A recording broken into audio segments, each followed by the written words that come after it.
Oke, kita lanjut ke imunoglobulin A.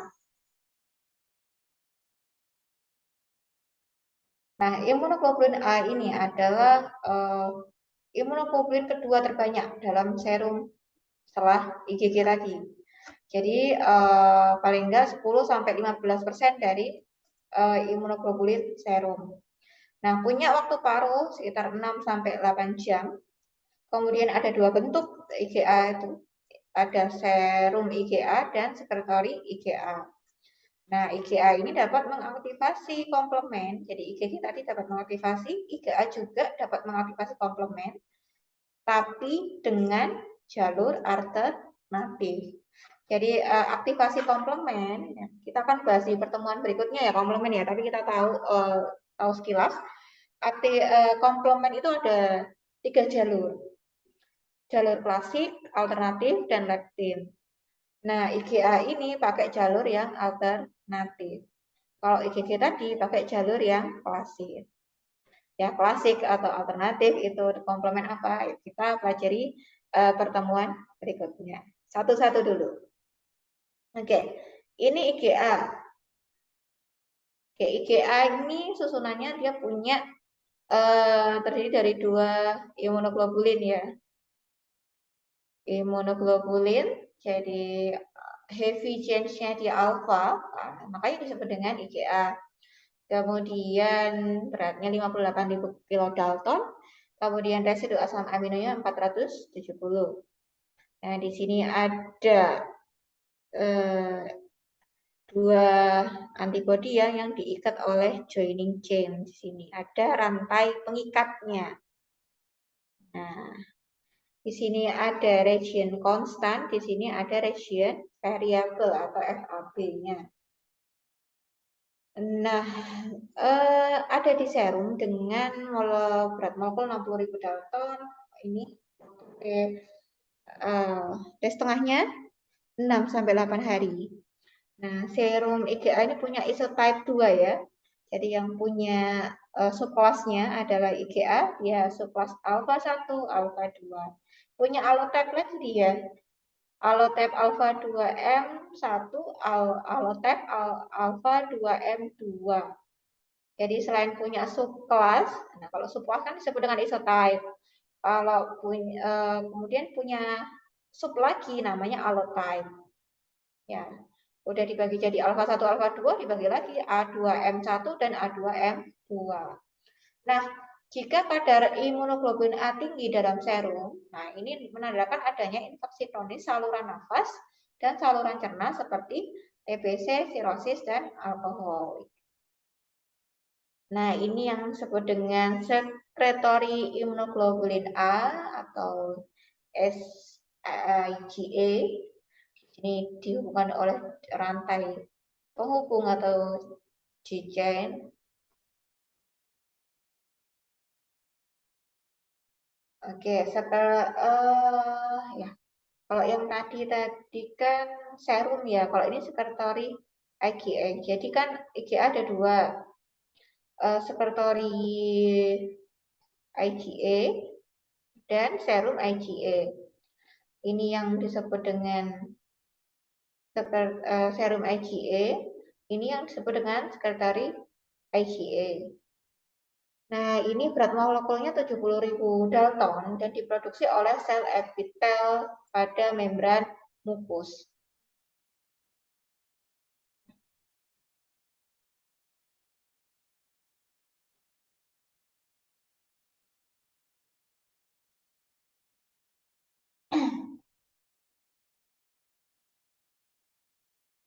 Nah, IgA ini, nah dia terkonsentrasi pada membran mukus ya. Jadi ada di saluran pernafasan. Gitu. Jadi lebih banyak di membran mukosa. Kemudian sekretari IgA ini dia merupakan imunoglobulin yang paling banyak di bagian sekresi eksternal, misalnya pada air ASI, air liur, kemudian air mata, kemudian mukus pada bronkus, genitourin, kemudian saluran cerna. Jadi sekretari IgA ini ditemukan walaupun di ASI juga ditemukan IgA, kemudian di air liur, di air mata, di lendir-lendir di bronkus gitu juga ditemukan sekretari IgA. Nah, IgA ini karena dia letaknya di dalam membran mukus ya, dia dapat melindungi selaput lendir dari patogen mikroba. Dia berfungsi sebagai efektor penting pada lendir permukaan membran. Jadi ketika dia masuk, kita ketika bernafas masuk ke saluran nafas, kemudian dia dijebak di mukus, nah di sel epitel itu dia akan memproduksi, di situ akan terkonsentrasi banyak imunoglobulin A ya, imunoglobulin A, terus akhirnya ya sudah dijebak oleh si IgA tadi di situ, ditempelin di situ. Karena sifatnya polimerik, sekretari IgA ini dapat menghubungkan antigen besar dengan banyak epitop. Nah, ikatan IgA sekretari dengan antigen pada permukaan bakteri dan virus ini mencegah perlekatan patogen ke sel mukosa sehingga menghambat infeksi virus dan kolonisasi bakteri. Nah, kompleks IgA sekretori dan antigen mudah terperangkap dalam lendir, ya, kemudian dieliminasi oleh sel epitel bersilia di saluran nafas dengan gerak atau dengan gerak peristaltik usus. Kalau di saluran cerna ya dia bisa dikeluarkan lewat usus dan dikeluarkan lewat feses. Jadi bisa di mukus saluran cerna, mukus saluran pernafasan. Nah, ASI juga mengandung SIGA ya, sekretari IgA, dan ini banyak molekul lain yang melindungi bayi yang baru lahir dari infeksi bulan pertama kehidupannya. Jadi pemberian ASI sangat penting ya karena IgA ini di apa namanya? IgA ini ternyata dikeluarkan juga di ASI. Nah, ASINya diminum bayinya. Nah, itu merupakan proteksi penting pada bulan-bulan pertama kehidupannya. Nah, karena sistem kekebalan bayi tidak berfungsi penuh, nah menyusui mempunyai peran penting dalam menjaga kesehatan bayi yang baru lahir. Kemudian sekretari IgA ini telah terbukti berperan penting dalam pertahanan melalui bakteri Salmonella, Vibrio cholera, Neisseria gonorrhoeae, dan virus seperti polio, influenza, dan reovirus. IgA dalam serum, kalau yang dalam serum dalam darah dia bisa mengaglutinasi atau menggumpalkan kuman, kemudian sehingga pergerakannya terganggu, sehingga mudah dimakan oleh sel fagosit tadi. Jadi dia berperan dalam proses opsonisasi. Kemudian dapat bekerja sebagai opsonin, ya karena neutrofil monosit makrofag punya reseptor ya untuk imunoglobulin A tadi. Oke, kita lanjut imunoglobulin M atau IgM. Nama M itu berasal dari makroglobulin. Kenapa disebut dengan makroglobulin?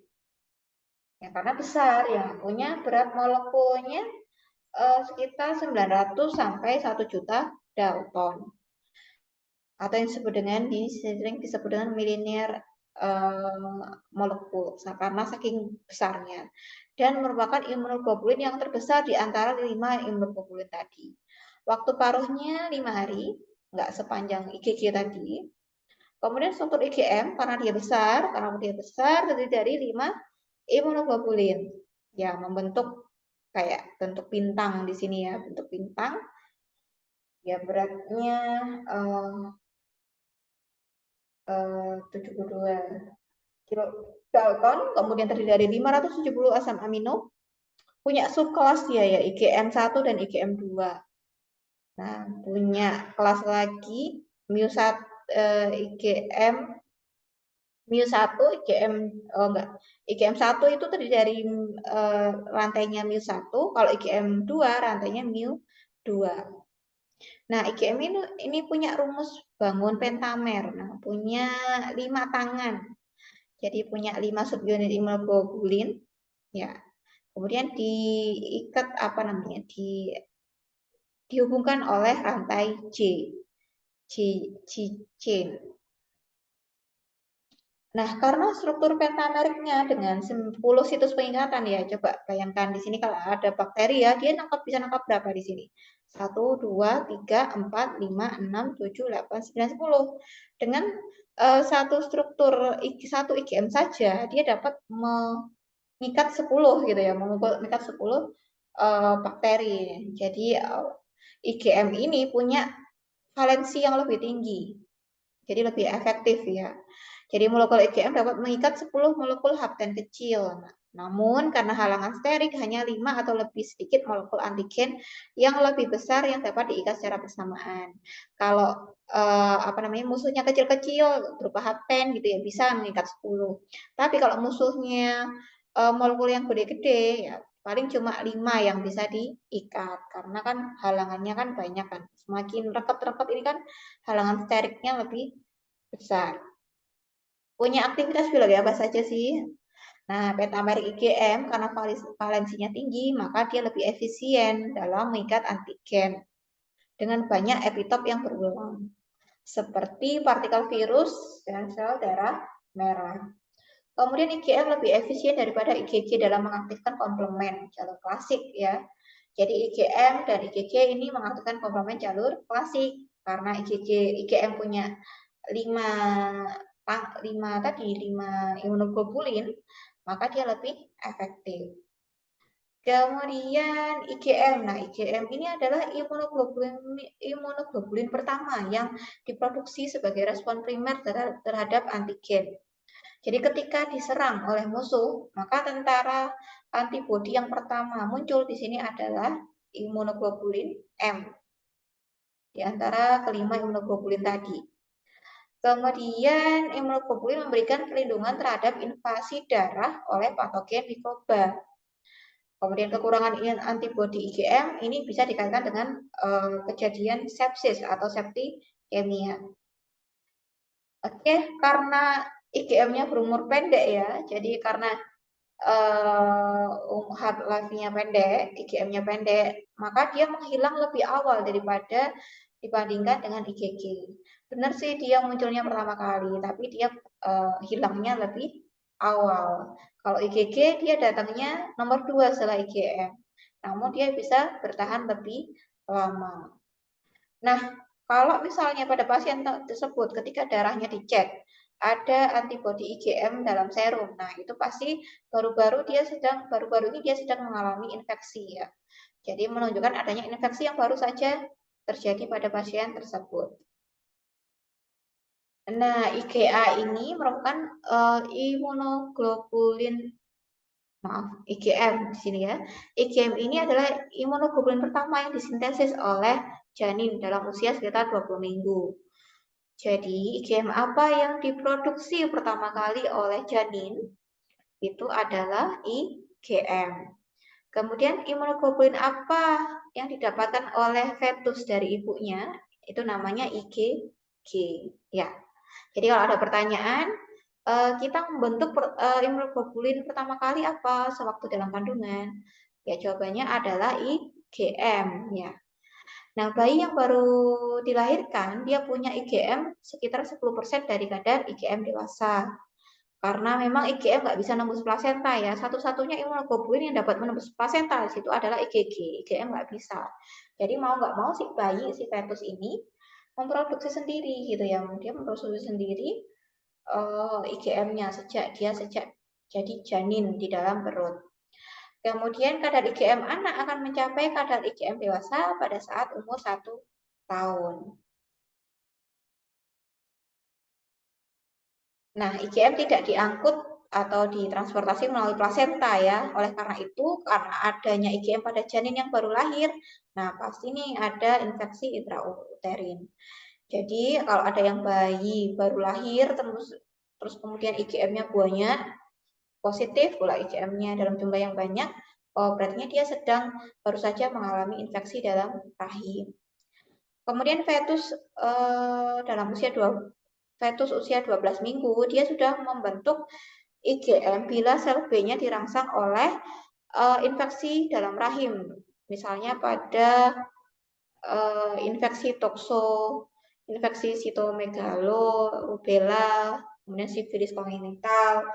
Nah, di sini IgM ini juga bisa jadi alat diagnosa ya, IgM toxo. Nah, kalau misalnya bayi yang baru lahir, IgM toxonya positif, oh bayinya dia barusan terkena infeksi toxo dalam sejak di rahim gitu. Nah, ini deteksi antibodi IgM dalam serum ini berguna untuk diagnosis infeksi yang kongenital atau bawaan seperti sifilis, rubella, dan toxoplasmosis. Kemudian imunoglobulin D.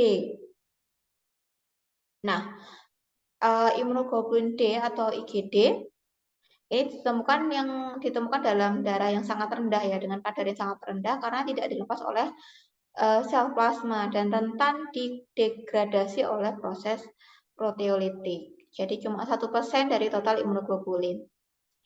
Nah, ini ditemukan banyak di membran sel B.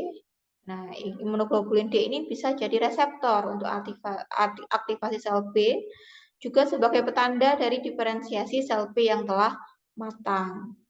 Nah, IgD ini tidak bisa mengikat komplement. Nah, ini struktur dari IgD. Ini delta di heavy chains-nya.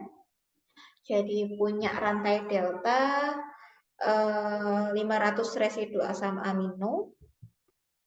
Kemudian dia sangat rentan sekali dia di daerah Hinge region ini sehingga mudah rusak oleh enzim proteolitik.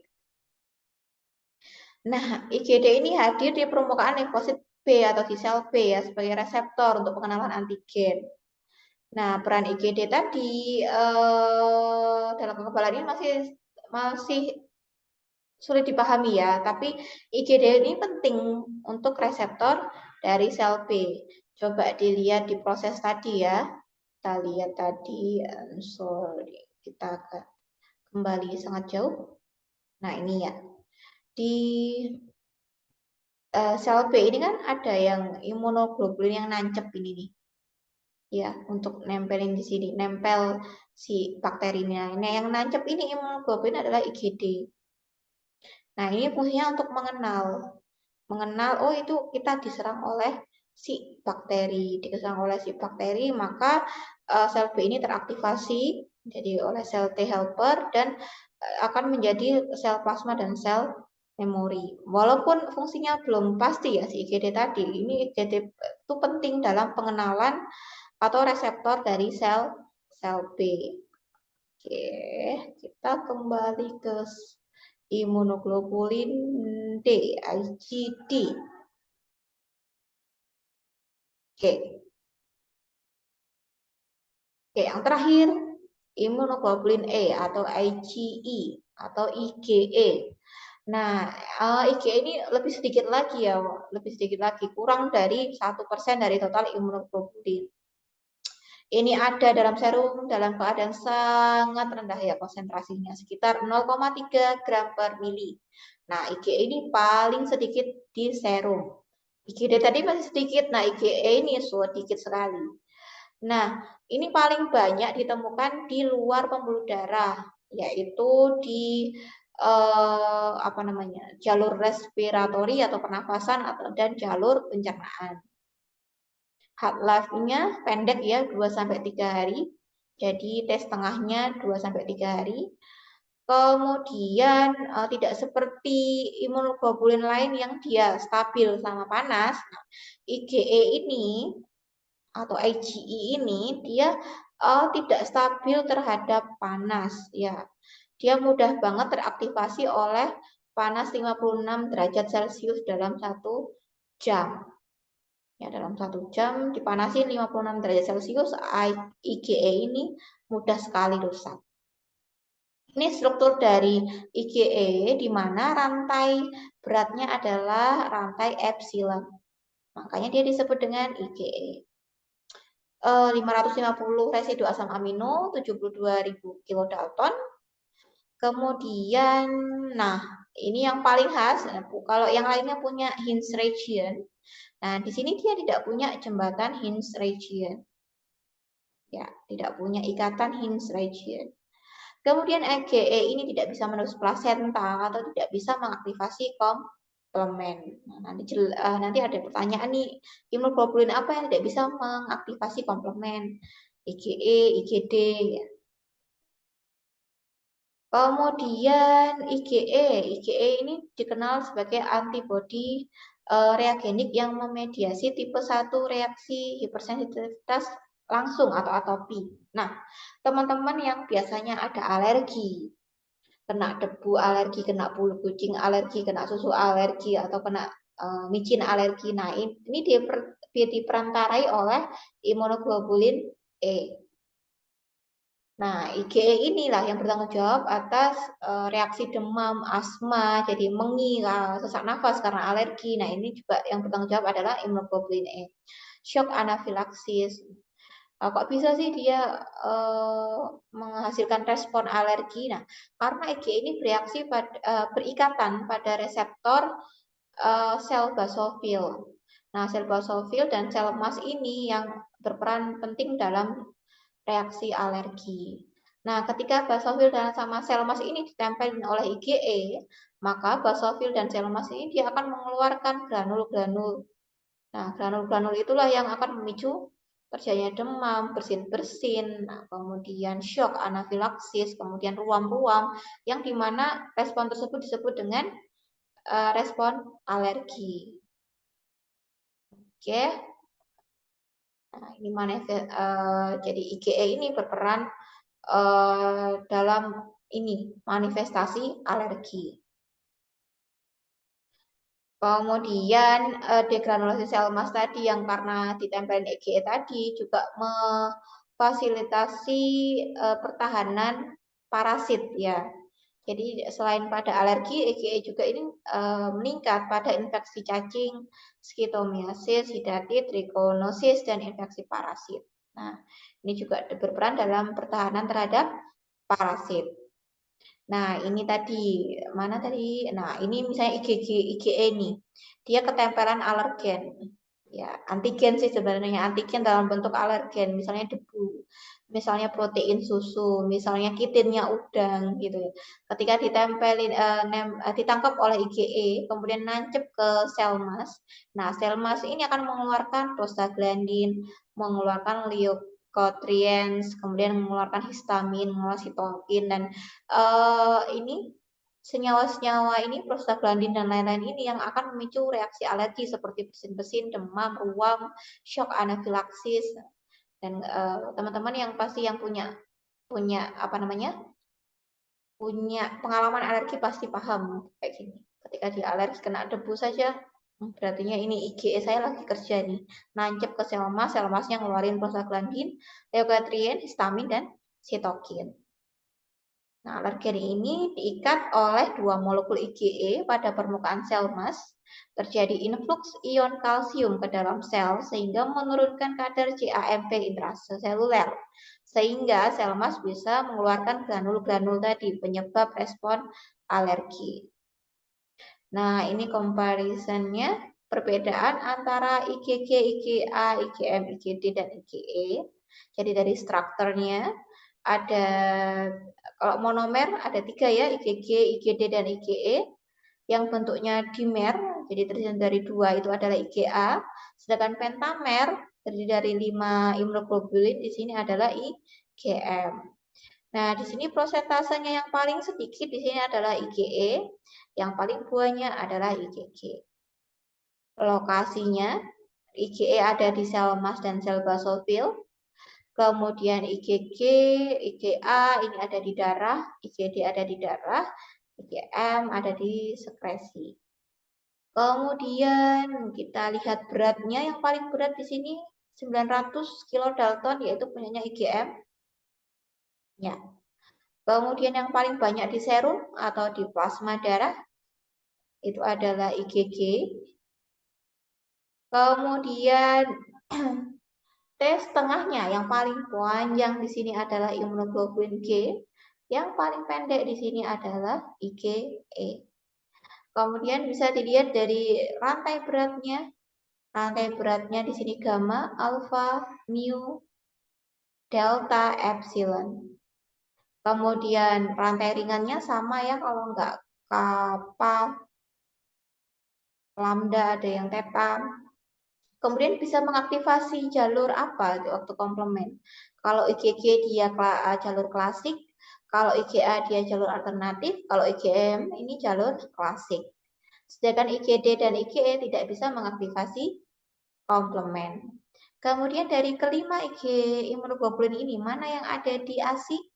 Yang ada di ASI di sini adalah IgG dan IgA.